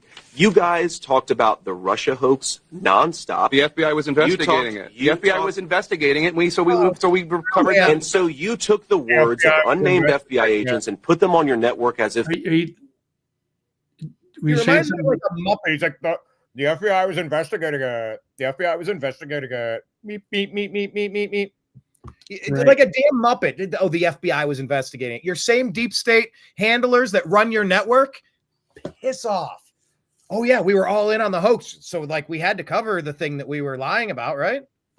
Good grief, Jake. Right. Well, they can't take any responsibility for it. They're just going to say, oh, it was an FBI investigation, but they know full well that it was a hoax. And they knew it early on and kept running with it. They were the gospel truth. You did it again and again. A viewer of your network would have believed that Donald Trump and Vladimir Putin conspired in 2016. No. That was totally and preposterously false. No. Well, that's what you just said is why. false. We covered an FBI investigation. I don't know why you want to talk about the FBI investigation. You covered it in a way that gave credence to anonymous sources' accusations. You did it yourself. Your network did it, Jake. But again, can we talk about the issues that Americans care most about? I'm talking about things that Donald Trump has said. Yes. If you have an issue Kamala with whether or not he's talking about the economy enough, that's between you and your running mate. I'm talking about things he has said this week. Every single rap. Yeah, so they didn't talk about policy or anything. It was just trying to smear Trump and then using all these people like Pence or Bolton or people coming after him, because all the warmonger neocons that were in his administration that were keeping information from him, trying to run Donald Trump and trying to shift his foreign policy into, warmongering. That was a major problem there. And so those people are right to be, we're right to be critical of those people and to not take their criticism seriously of Trump. Those are not MAGA people. That was Trump trying to play ball with everybody in the GOP, putting them under one wing and fighting together. But they had their own agenda and they were trying to, force Donald Trump into theirs, and it didn't fly. And so now they've been replaced, and I don't care what they're saying. And a lot of them now they're signing up with the deep state Democrats. So now we're seeing the uniparty for what they are. And there's a whole host of clips. I know your buddy Aaron Rupar put these. Rupar gonna do Rupar things. What a clown. Yeah, talking about John Kelly, because this 4-star general, like, big deal. Like 51 former intelligence officials. They think if they get a little catchphrase, they can just repeat it enough. That might have that probably used to work. It doesn't work anymore. Now we just mock you relentlessly when we catch on to your buzzwords and your nonsense. Right. So it was a very awkward, contentious interview, and it was definitely it was Tapper representing the deep state, trying to land a haymaker on JD Vance so they could sink the campaign. It was not a good faith interview, but still, yes, it was a masterclass by JD Vance on how to deal with that hostile press, and he did a great job, and he will do another great job on Rogan, and then the media is going to melt down again. So I will look forward to that. Absolutely. All right. We got a few more. We got leftists lying about conservative plans for the United States. We also have Mehdi Hasan, the media accepting a Trump victory or starting a war, and Trump ruining interracial marriage. So, it's all about lies, damned lies, and the damned liars who tell those lies in the deep state legacy media, I suppose. So, okay, we'll pick one, Brian. We got to get through here. Lightning round. All right. Well, my button isn't working. But let's try this one then. It won't let me click leftists are lying about conservative plans. Why is that? I'm having a glitch on my side. Okay, well, mine says Trump will ruin interracial marriage to deport people. Is that what it says on your end? Let's go with that. Okay, sure. Fine. Well, there we go. So here's Whoopi Great Goldberg. Screenshot. Great thumbnail, by the way. She is out of her ever-loving mind. Yeah. And they just believe their own BS. It's insane. They're just cooking things up in their head, making things up and believing it, and then trying to, get their audience to go along with it. But let's check this one out. All of you. Talking about you, it's us. He's not going to, say, oh, you're with a white guy, I'm going to keep you from being deported. No, he's going to deport you and put the white guy with someone else. The man is out there. He's also, What the fuck? So it was interesting right in the very beginning of the Rogan Trump interview when Rogan was talking about how they had seen Whoopi Goldberg and Joy Behar and they loved Donald Trump. Yeah. To see how they've turned on him. And this is not based in reality. So she's acting like if there's an interracial marriage, like since they're going along with this, oh, they're all Nazi people or whatever. So it's all racist, or that maybe somebody's married to a Latina and they're going to deport her because she's not with the white man. I mean, it's so bizarre that they would even say this on national TV. You'd think they would cut that out. But as long as they can get their audience to believe it, I guess they'll put it out there. And Whoopi and Joy Behar have been just saying some really, truly insane, inflammatory things for months now. They are completely deranged, along with Micah, who is just on that show as well. The low IQ. I don't know who watches The View. It's pretty sad that people would believe anything from that show, but there are. And I guess they think that's what it just shows their desperation. Well, I could either pivot to leftists lying about conservative plans or over to Mehdi Hasan and CNN. Good pivot point either. I think something cut out. I don't know if it was me. What did you say you're pivoting to? I was saying this is a good pivot point now to move over to CNN and Mehdi Hasan or leftists lying about conservative plans. Oh, okay. Yeah, pick one. Let's see. How about let's do the Hasan one, I suppose, or it doesn't matter. All right, we'll do that one about CNN. Oh, here, let's do the fresh reset.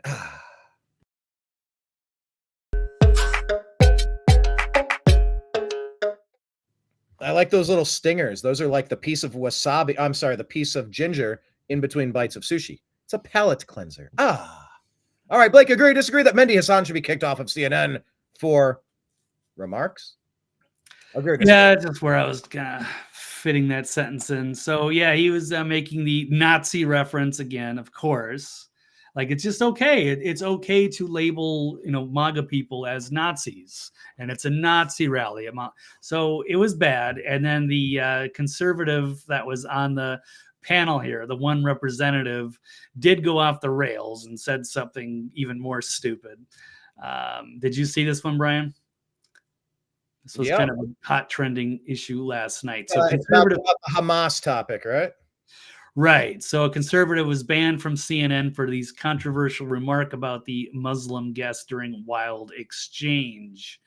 Conservative panelist Ryan Gerdusky. Wait, is he breaking news that there's turmoil and strife between the Muslim and Israeli communities? I've never heard that before. You should kick him off the air. Jeez. Well, what he did say was bad. There's no way to spin that. But is it also fair to say that these guys should not be able to get away with calling other people Nazis either?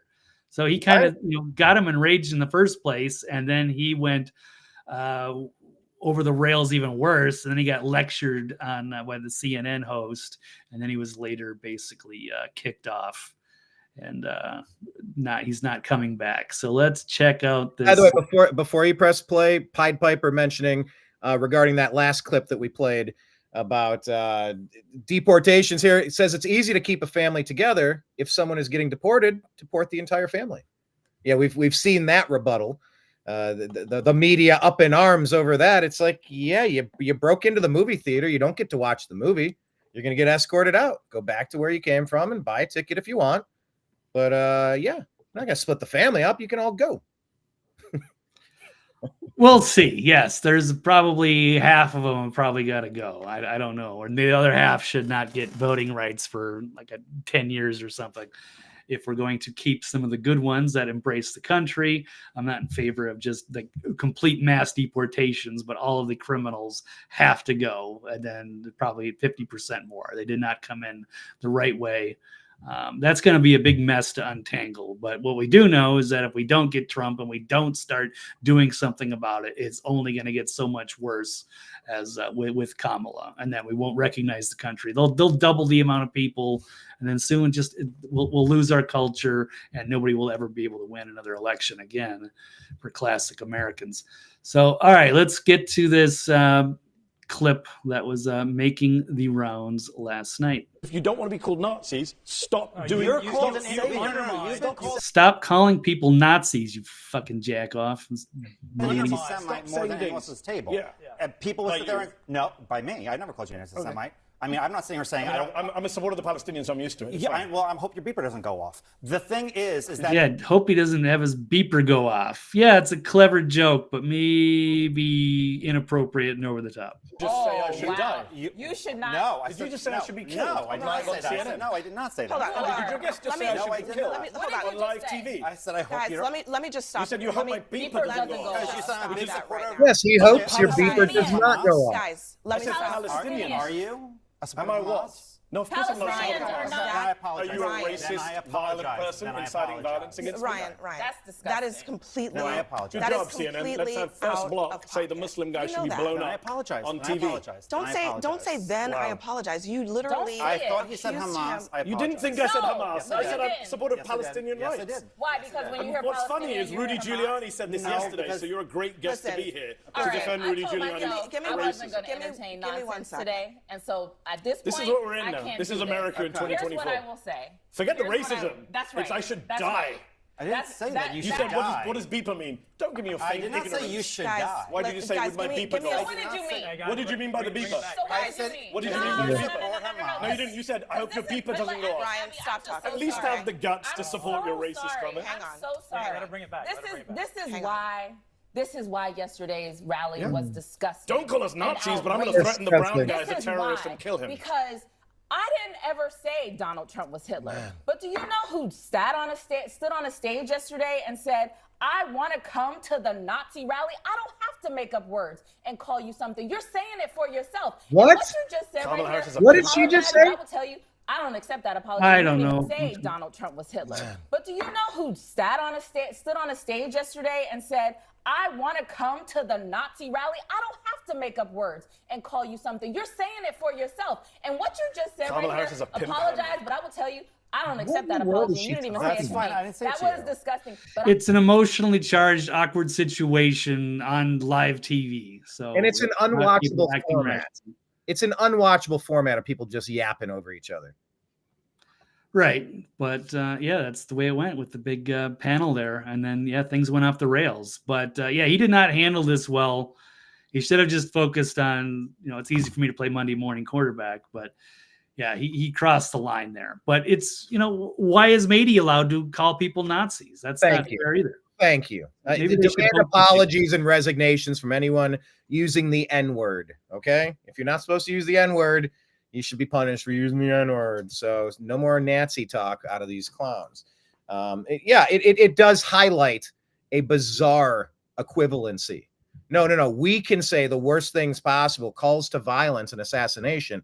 No, but it's one-sided. It's all one-sided, and it's why the podcast format is so much more enjoyable, listenable. Why it's so much more popular than whatever CNN's putting out there. It's just yapping over top of each other. You can't really make out the points, and it's really trying to win a point in a expecting game. That, right? Yeah, I hear you. I mean, it's one thing in a debate, but I mean, it's hard to moderate these things, especially in real time. You want to let people have their points, but yeah, too many people trying to talk at once. Just Absolutely.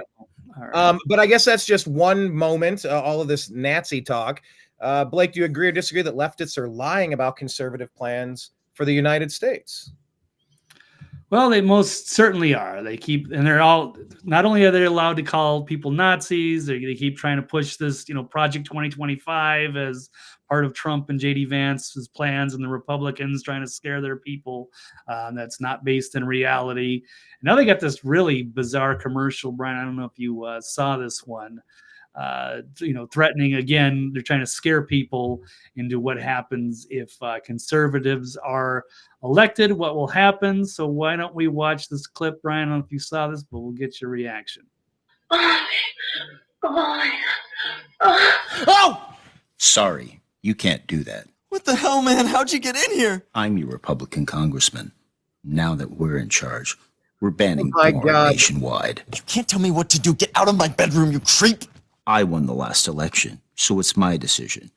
I'm just gonna watch and make sure you don't finish illegally.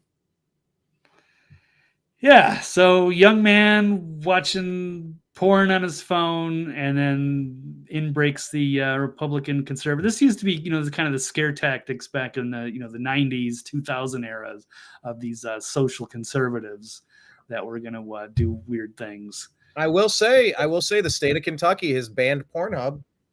Have they really? Yeah, Pornhub cannot be viewed in Kentucky. Oh, I did not know that. Okay. So there is a little bit of something to this. Now, here's the rub. Pardon the pun.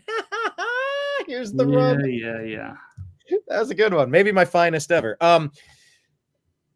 We don't want abusive material. We don't want children, revenge porn. We don't want children being exposed to stuff they're not supposed to. And I think at the crux of it, Kentucky wants people to enter personal information to verify that they are an adult.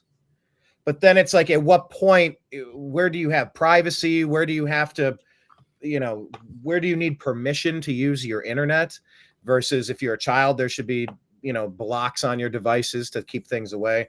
I think I get what they're going for.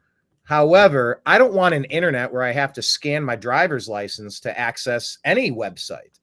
So, I have some thoughts on that. I think some of that's a little, no yank for you.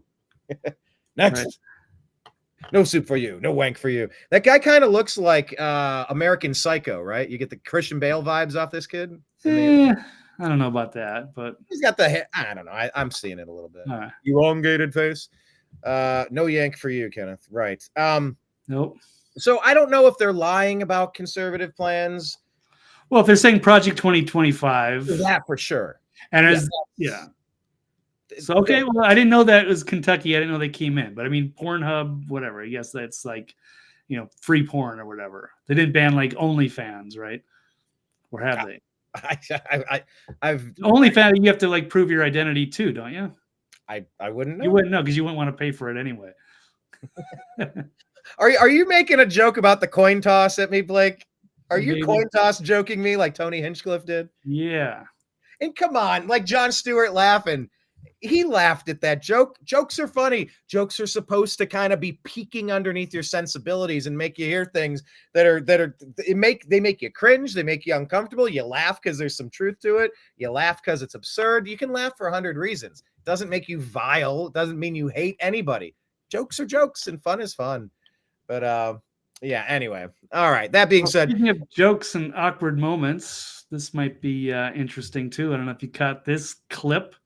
Yes. Awkward moment when Kamala supporters go silent when she urges them to chant their own names and nobody knew what to do.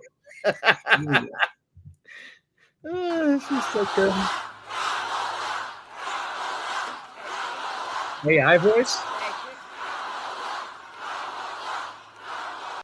Okay, now I want each of you to shout your own name. Do that.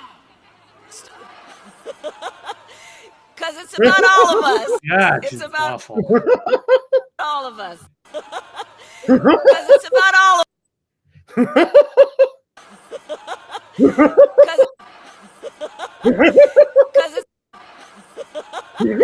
Because it's about all of us. It's about all of us. And listen, I have fought my whole career to put. Oh, is she weird, cringy? Yeah. Chant your own name. I'm sorry, what? This is the leader we've been waiting for, Blake. This is the leader we've been. Look, the reports are that Joe Biden is pissed and he is loving that Kamala is going to get destroyed. He said the campaign's already over. Like, it's just in free fall. It's a done deal. They're going to get shellacked. We'll see how it plays out. I don't want to get like comfortable or cocky or anything, but like, We all see what it is, just like we saw it 4 years ago. This is the Trump term that cannot be stolen from him, is what it feels like. If in an honest election, 75-25 maybe, this isn't remotely close. 70-30, if I'm being generous. This is not 51-49. Don't let anyone tell you otherwise. All right, what's this one here? Well, listen to Julia Roberts. She might have, she's got quite a solution here. Is little trickery go in. Right, little voting booth trickery. Let's check this out. Another Kamala campaign ad.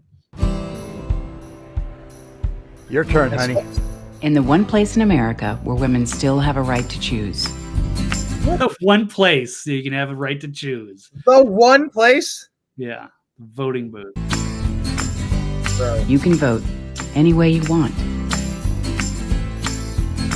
And no one will ever know. Did you make the right choice? Sure did, honey. Remember, what happens in the booth stays in the booth. Vote Harris Walls. Vote Common Good is responsible for the contents of this ad. Yeah. Wow. Like that's Handmaid's Tale stuff, right? That's what they think America is. That's what they think the flyover states are all about. A bunch of men dominating their women, scared to make women can't make a choice anywhere in this here country. You can, wink, wink. Woman looks at woman. We're all women. We're all voting Walls.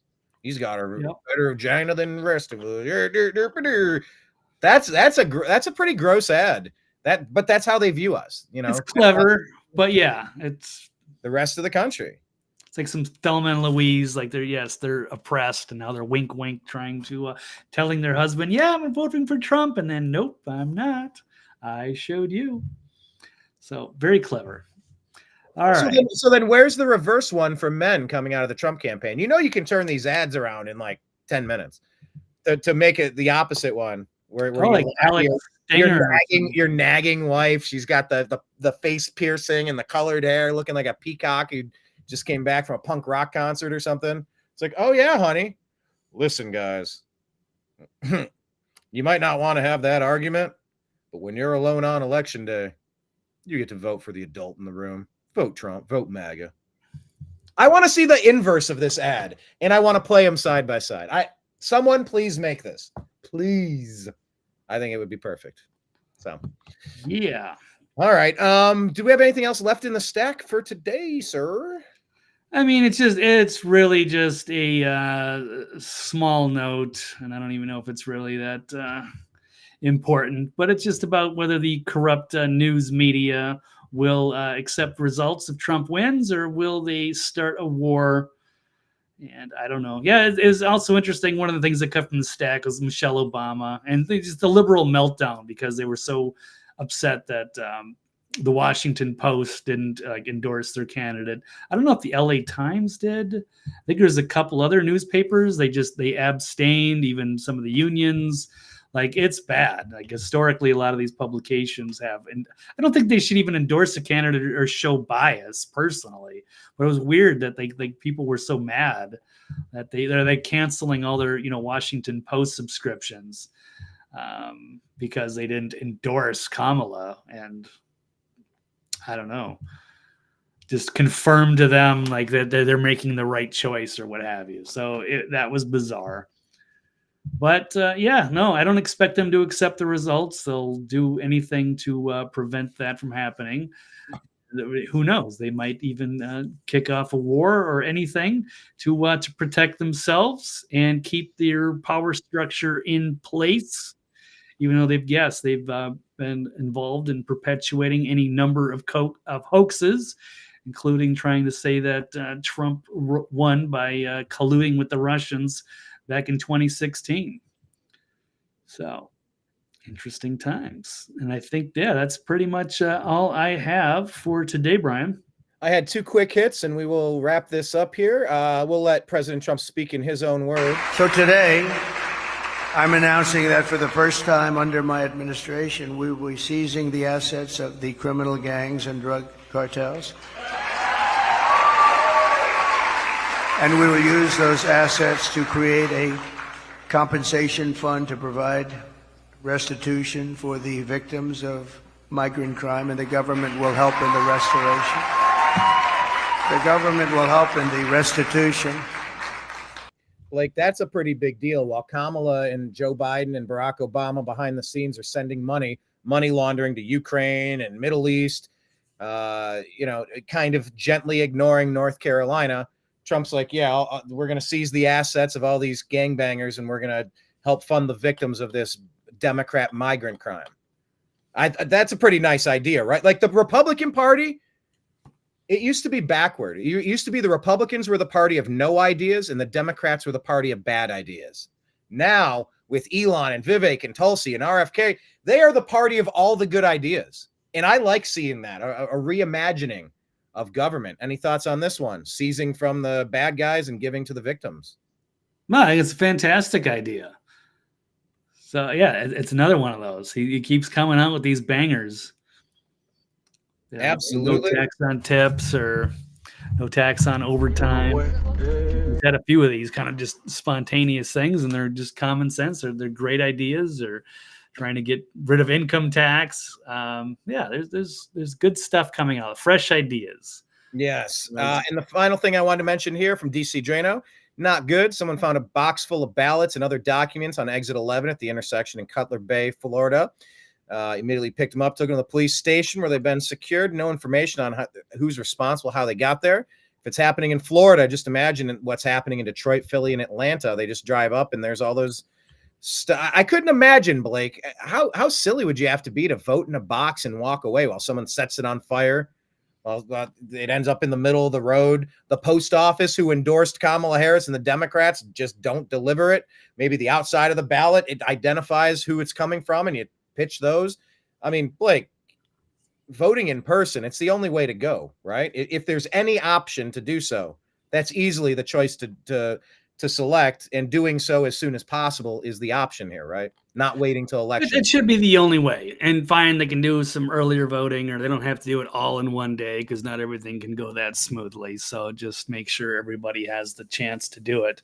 And yeah, there was I think it was in Portland. They set one of these boxes on fire, and I don't know what to make of that because it seems like wouldn't it be mostly Democrats, especially in Portland, that are using the mail-in balloting?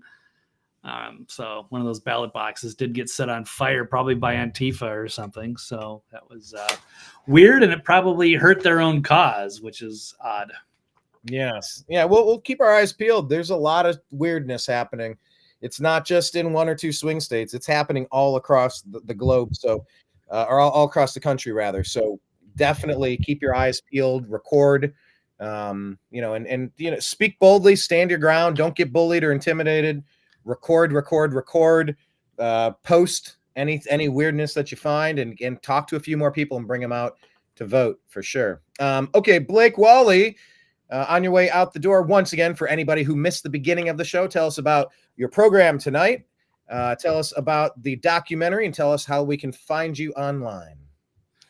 Find me online via TV's Blake Walley on Twitter, and the archive is on thenextlevelnews.com.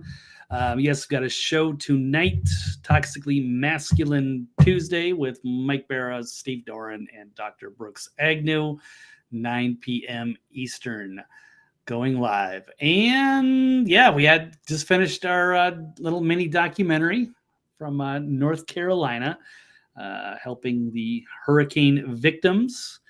As yes, they were ravaged by Helene, and they need our help, and it needs to stay fresh in the news cycle because winter is about to kick in, and those people are really in tough situations, and the government probably will not be building some of those smaller communities. So those people are going to be put into either to relocate into other cities or going to be stuck in a FEMA camp or who knows. So there's a lot of issues going on there. So don't forget about those people.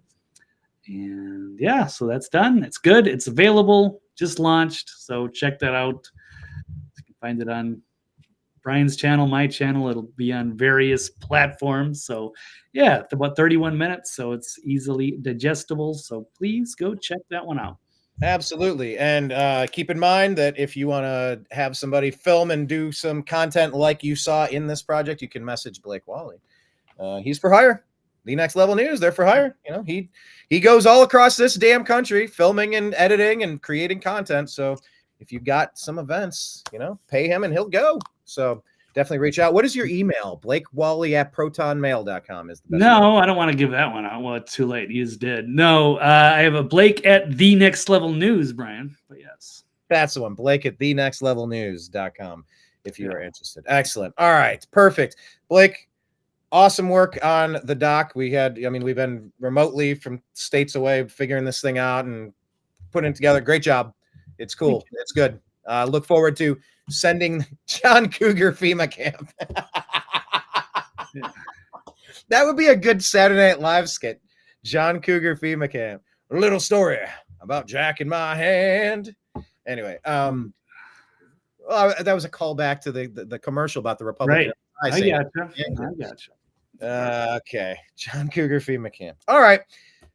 Awesome stuff. Good work on that. Very excited to share the documentary. Please watch it on the Patreon and all of the places for the New American Media. All right, Blake, I will let you go back to your day. Appreciate you as always, sir. We will talk to you. All right. Thanks, Brian. Thanks, everybody. We will, I guess, do it again Thursday. We'll see. Things are about to get really intense and stressful as I've got to relocate soon. So I don't know exactly how the show format scheduled is going to happen. I'll do the best I can when I can. Understood. We have Absolutely. time. All righty. Cool. All right. To be continued, Blake. Appreciate you as always. We'll talk to you soon. Take care, guys. All right. Peace. There he goes, everyone. TV's Blake Walley. Whew. Yeah, good show. Good show. A lot of stuff to cover. A lot going on.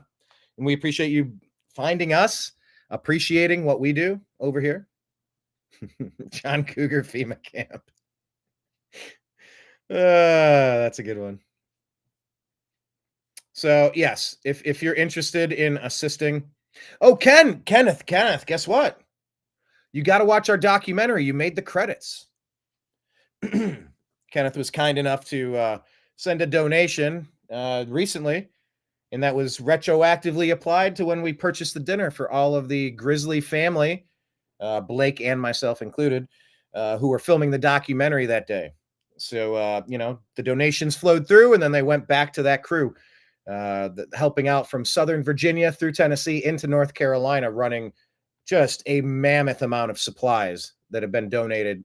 It goes to pivot points. It goes to redistribution centers. And so it goes to Gate City, Virginia. Then it goes into North Carolina, right around Chimney Rock. And there's different places. There's a church. There's a place where probably 15 different semi-truck tractor trailers have the backs open, and there's forklifts everywhere, and donations are coming in, and water's going here, and shovels are going there, and different supplies are going to different locations. And so, special thanks, I'll just say, to Louisville Lowe's. They loaded up my SUV with, they would have kept, if I had a vehicle twice the size, they would have kept stacking pallets of water, flashlights and tools, shovels, disinfectant, this, that, the other. Lowe's was awesome. Special thanks to them in Louisville. Special thanks to Advance Auto Parts, made a donation. Dick's Sporting Goods made a donation, and I packed my vehicle full. Top to bottom, front to back. And also thanks to the company that I've been slowly building. I haven't really launched it officially, but I did for this project. It's called Build Your Own Bug Out Bag, BYOBOB. So I do have a plan in place where you select a price point, and you can pick any one of these 10, 20, or 30 backpacks. You could pick anything from one thing from column A, and I'll kind of have it where you just kind of grab a couple of items. Do you need hand sanitizer? Do you want personal hygiene products? Do you want, there's so many things. You can get radiation kits, radiation pills to protect your thyroid in case there's a dirty bomb. You could get water purification devices, communications, whether it's radio or CB. There's all sorts of ways you could build your own bug out bag. And so I donated a lot. I donated several backpacks full of things that I already had, and then things that came from Lowe's and Advance Auto Parts and Dick's Sporting Goods. So it was really a nice opportunity for me to launch and push me into just get that done. And it felt good doing so, knowing that there's people that are going to be getting supplies that are going to be very helpful in an area where these people woke up. They went to sleep and they woke up in water, or they didn't wake up, or they woke up and lost everything. And if you haven't lived through it, it's hard to imagine. It could happen to anybody, anywhere, as Pee Wee says, Pee Wee Smith, Grizzly's father. And as his mom says, it's like, this could happen to any one of us. Like, that's why you help. You just do what you can. And it was a story that wasn't getting enough attention. And the stories of FEMA confiscating supplies that you were going in with. So it was a little dicey to begin with. Cruising through these mountain winding roads in a caravan of people full of supplies, and just strange times. There's times that America doesn't feel like America. And there's times that America feels like exactly how you'd expect it to turn out, even if it's a weird set of circumstances. So a lot going on is the long and short of it. So yeah, special thanks to Cassie, friend of mine for years, and then she moved away. But turns out I posted that we're going down there because we had Grizzly on the Agree to Disagree show a couple weeks ago. And she said, hey, I live down here. Something's really weird and blah, blah, blah. And I want to go. But if I can't, she said, let me donate. I go, I would love for you to donate. So she sent me a very generous contribution. And 100% of that was Venmoed over to Grizzly. My friend Amber, we're in a research group, a text thread with Amber and Jenny. And Amber generously donated just a little bit more than the Cassie donation, which was awesome. And so that all went to Grizzly, because you got two vehicles. You got a big gas guzzling, I don't know what it was, Ford F-150 extended cab or something like that, or a Dodge Ram, whatever vehicle it was. I forget, the red one. I think it was red. Pulling this enormous horse trailer completely full of supplies. Well, if you're going an hour or 2 hours away, you're going through the winding hills and something that's getting you 8 to 10, 12 miles a gallon, gas being $3-4, like, it adds up real fast. 5 hours of driving, that's 13 gallons, whatever it turns into. But that really helped. So thanks to all of them, and Kenneth as well. Like I said, Kenneth essentially bought Blake and I and the entire Grizzly family, picked up the tab for the entire bill. After a long day of donating, it was emotionally taxing. It was physically taxing, mentally stressful, spiritually stressful. And some of the best things you can do in times like that is just sit down and break bread. Have a beverage, have some barbecue, just relax and decompress for a minute. So, it's everybody out there who contributes that makes that super special. At the end of the documentary called Hurricane Helene, Help on the Way. It does have For Fabled Remedies. That is the Grizzly, I think it's like a Cash App and maybe a Venmo. It's got the QR code. If anyone out there watching is feeling so inclined, send them a gift and just put TNAM for the New American Media, just so people know where they came from. It's nice to know where the help is coming from. I know you're supposed to give anonymously, and I do understand that. I do get the importance of that. Also, how are you going to solicit donations unless you talk about it? So, I think there's something in between, like the Bible talking about, you don't want to do charity just so you can get patted on the back. Hey, my show. Oh, wow, I'm so great. I'm so good. But yeah, the project has sort of taken on some dimensions I didn't expect it to. And I do want the New American Media to just adopt Grizzly and his tattoo shop, where we stayed for 2 days to do this documentary. And, the supply chain, it goes from Southern Virginia through Tennessee into North Carolina, but it goes to a church in one location. It goes to a semi-trailer distribution center where it's going to all different parts. And then it goes to the church. Then anybody who needs specific supplies, people pick it up, and they will even go on ATVs into areas where the bridges have washed away, making makeshift roads to get to people who are completely stranded and they need all sorts of stuff. This is where government has completely failed these people. There's a FEMA presence somewhere, but it's not everywhere, and it needs to be.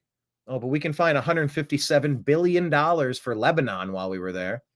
I think it was Lebanon.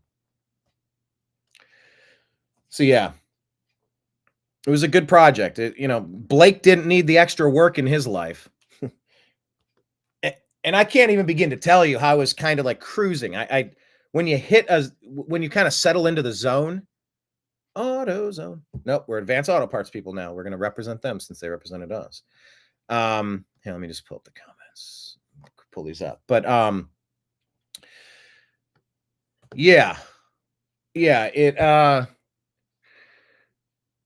just hearing Grizzly's story and my own curiosity and my intuition just feeling like the story was being underreported. I mean, the weather's about to get really cold, and these people need generators. They need places to stay. They need clean drinking water.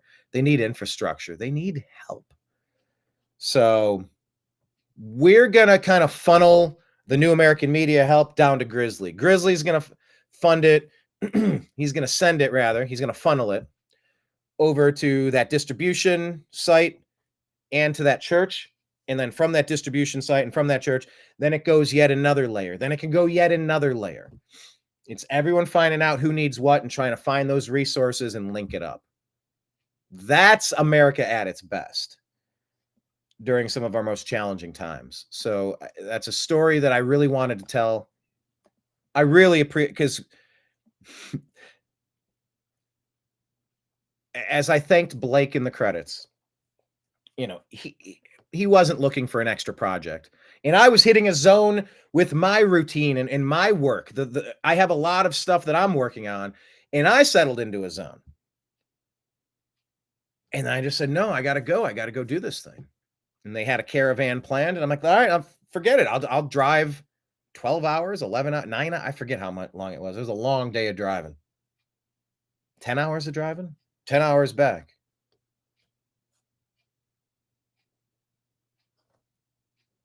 But I went because I wanted to see what was going on. It's the reason I went to the Bundy Ranch outside of Las Vegas, because I wanted to see what was going on. What is Merritt, California? I just saw that. I can't remember where it's from. It's why I went to Manhattan after September 11th. It's why I went to the Occupy LA gatherings in Los Angeles. It's why I went to January 6th in Washington, D.C. That's why I go to the political conventions. I want to see what's going on. I want to talk to people. Lord's Call. Merritt, California. What is Merritt, California? Lord's Call. What are you talking about? Merritt, California story. What is the story from Merritt, California? Can't find it. I know I saw something about Merritt. But yeah. There were several places that were blocked off by the feds and the locals. Places that were too dangerous to go, or you just kind of have to convince them. And I mean, we were with a long caravan of, it was not a very maneuverable vehicle with that big horse trailer behind that big truck. So we didn't push our luck. We didn't go into some of the areas worst hit, but we did get a big tour, and we hope we show you. A Meritka. No, but I did see something about Merritt, or Merritt was somebody's name. Oh, maybe I watched a Netflix movie and the character's name was Merritt. It was with Nicole Kidman. It was about like a beach and someone died, and did someone murder them and something like that. Yeah, I think the character's name was Merritt. That's what it was. Yeah, I just watched that like a week or two ago. And so I think if you watch the project, it's 31 minutes. I think the intro is going to catch you right off the bat. I think it's going to be worth watching. Sharing and just raising awareness, and really kind of like how my parents did with the churches that I went to growing up. We'd always sponsor a family or some kid, and you get a picture of them, and they're going to school. Look what for just $15 a month. Look what you were able to do for so and so. It's something that Grizzly kept saying is like, we really need to start like sponsoring these families, like adopting these families. And that's what he's trying to do. So if we can adopt, if the TNAM universe, the TNAM community can come together, and we can redirect stuff directly to Grizzly, and then he can redirect it. And then it's just, outside of the scope of a bloated federal government that's more interested in giving Lebanon hundreds of millions of dollars than it is to rebuild and give these people a place to stay.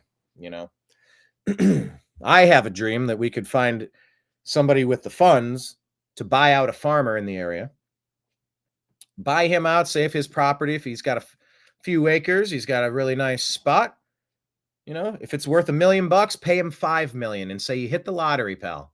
We would like to purchase your farm, and we would like to redevelop this in an emergency situation into places for temporary or quasi-permanent or permanent housing for a new subdivision of American refugees. Why are we giving our money to non-Americans? Give it to American refugees.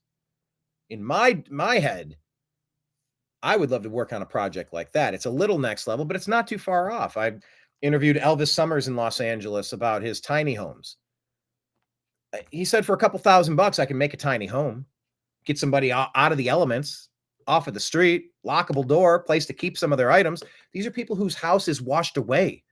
Like, there's nothing left. Their town is gone. Not everybody was hit the same way, obviously, but there's a lot of people who lost everything. A lot of unaccounted for people as well. And that's a sinister that is a sinister side to the story. That's a sinister side to the story. That's a sinister side to the story. That's a tough phrase to say. I think that's a tough phrase to say is a tough phrase to say. A sinister side to the story. A sinister side to the story. So, you know, and there were a lot of people telling stories that they didn't really want to talk about on camera. Grizzly did a little bit, you know, but these are secondhand stories. I was trying to find the firsthand story of the people that really were pulling the bodies out of the trees. The piles. You know, one of the stories found, you know, they recovered 1,000 bodies in a day, one day, but it wasn't being reported.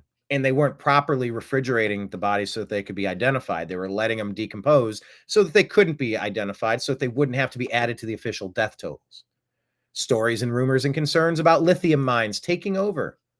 Quartz mines and lithium mines, you had to wash the people out of there. And now you can sell all of that land. You can buy it for cheap, and you can expand the operations to go dig inside the earth for all these batteries and computer products that we need so desperately. I don't know exactly what validity, if any of those stories have.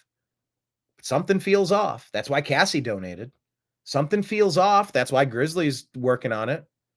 Something feels off, which is why Blake and I decided to go down and drop several days at a time when we don't have days to spare trying to win this election and put our country back on track. But it felt important, so we went and covered it. So the most minuscule minimum amount of assistance that we could ask of you is to find the content, find the show. It's on our Patreon. Did it drop yet on Patreon? I think it did. I think it's playing right now. I think it just started. It just dropped. No, I mean, it literally just dropped on Patreon. So you could go to patreon.com/the New American Media. You could sign up to be a monthly subscriber. Yeah, land grabbing bastards. Inconceivable. Now, sadly, seizing land is very conceivable.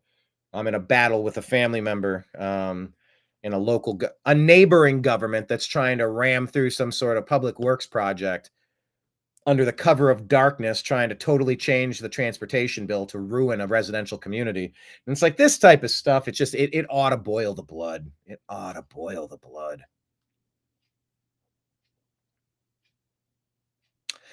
So the least you can do is go to any of the places the New American Media exists and sharing the content, liking it, subscribing to those platforms, all the platforms, please, for the New American Media. Share the content, tag some friends. Be like, hey, even maybe grab it, share it. Maybe look up 5 people on Facebook or 5 people on X that, you know, tag them, send them a direct message and go, hey, we watch these guys. They do a show a couple times a week covering the news. And honestly, in 2 hours of their show, I used to spend 40 hours a week soaking up all this crap on the idiot box, the propaganda box.